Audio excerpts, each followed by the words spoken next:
Hi River House. This is a formal announcement about our plan in the immediate future to open up and begin having corporate worship gatherings. And I have a lot of information that I'm going to share about the coming weeks. But before I do that, I just want to be vulnerable for a moment and just let you all know that the posture that we are walking forward in this season is one of great humility and really weakness. There's no other way to say that. This has been and continues to be the most difficult challenge of leadership that I have ever faced as a pastor, that the staff we have ever faced, that the leadership team of River House has ever faced. And we feel like this is really a crucible in so many ways. And there are so many inputs coming from culture and from media and all the political language that's now been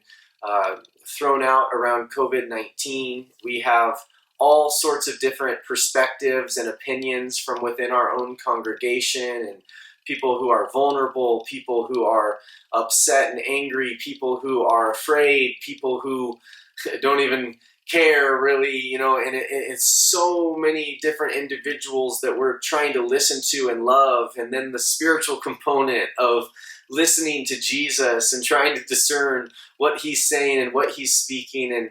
And we just want to be honest with you and say this is really hard. And part of loving people and leading a church is you want to bless people. And it seems like in these days it's impossible to please everyone. And that's okay. And because ultimately who we want to be pleased is Jesus. But it's hard. There is tension. There have been a lot of hard conversations and fighting and wrestling for what do we do to move forward. And we have come to some decisions that I'm going to share with you. And before I even tell you what those decisions are, I know that this will not be comprehensive. This will not make everyone 100% happy and 100% pleased and 100% perfect, because we are not in a perfect situation. We are in a messy time. And what we know is that we need Jesus, we need community, and we need to do the best that we can to have some sort of connection in the midst of a time that is threatening to tear us all apart and isolate us as we navigate difficult times. So all that being said, thank you for your continued grace, for your continued kindness, and for your continued prayer for me, for the staff, for the leadership team of this church, because we are going to need it, because we do not foresee that things are going to get easier or more clear anytime soon. I think we are in for a very challenging road ahead, with political storms brewing and all sorts of things going on in our land. But we know that Jesus is faithful, and we are just wanting to be so emptied of self and leaning on him so that we can walk and follow him faithfully into the future, knowing that he is still building his kingdom.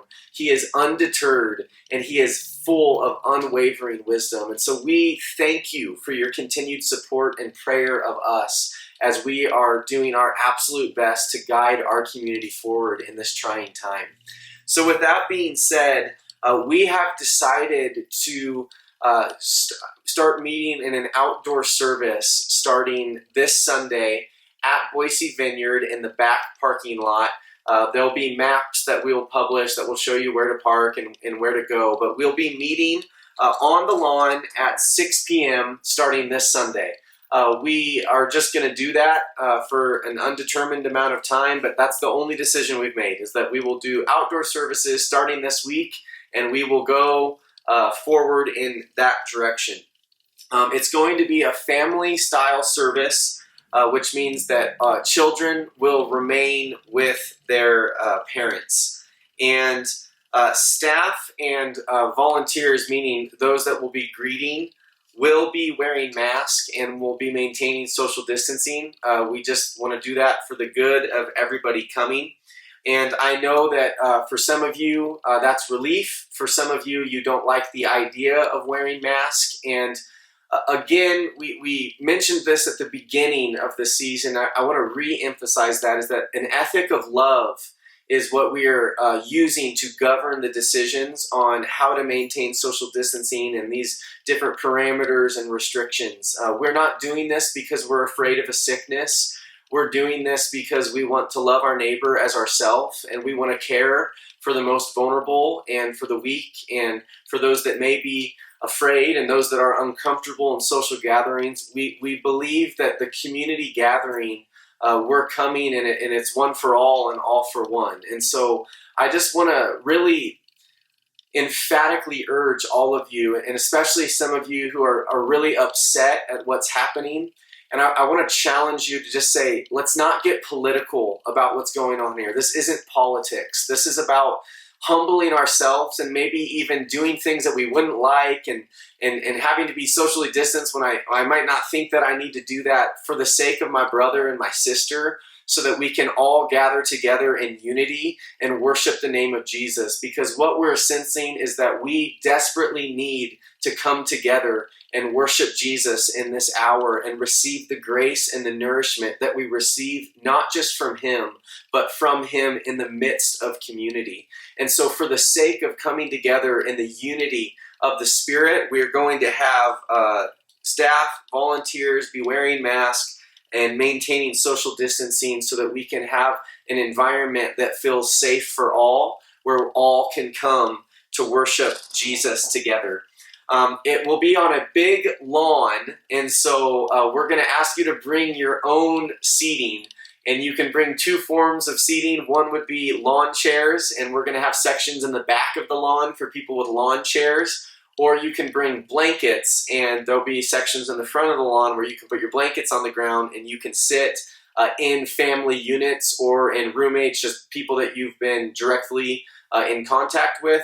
We're going to seat you in family units in little 6-foot clusters all across the lawn. So it's going to be a socially distanced, on the lawn, all out worship of Jesus night. We'd ask you, we would encourage you to bring masks for as you move from your car to the place where you're going to sit. Once we get into our locations of social distancing, we're gonna, if you feel comfortable, you can take the mask off and we can worship together without mask. You wouldn't have to take your mask out, but we're gonna encourage that you wear a mask from your car until you get seated. Once you get seated, it'll be at your discretion if you want to take that off or not. This is really important, and we're going to continue to emphasize this through this season, and that is that if you are an at-risk people group due to age, health condition, whatever it may be, we're going to again encourage you to stay home.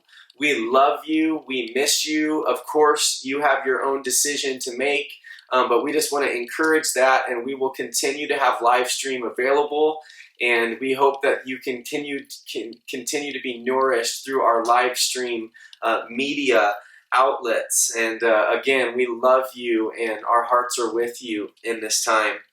I want to be really strong on this, and that is if you are showing symptoms of sickness, or if you have been tested for COVID and you haven't heard back yet, we're going to ask that you stay home until you know that you don't have it. And that's just out of loving our neighbor as we would ourselves.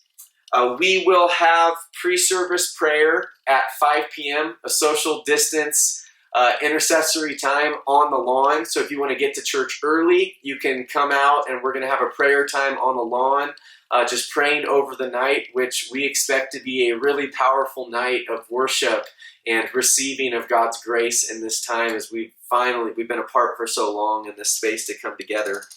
Truly, we as a staff cannot wait to see you and worship with you. My heart is longing to worship with you, and I believe that God is going to speak.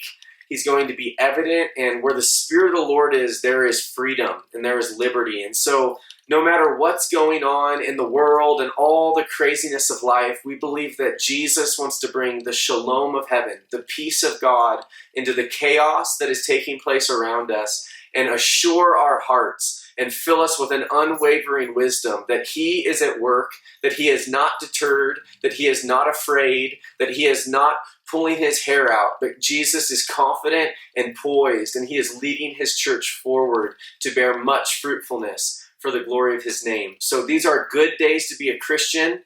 We believe that this is an exciting time to come together in the midst of all that's going on, to worship the name above all names, to be edified and equipped to more effectively engage in these days. I love you, River House, and I can't wait to see those of you who will be coming this Sunday and those that will be streaming in. Send my love, and we will see you this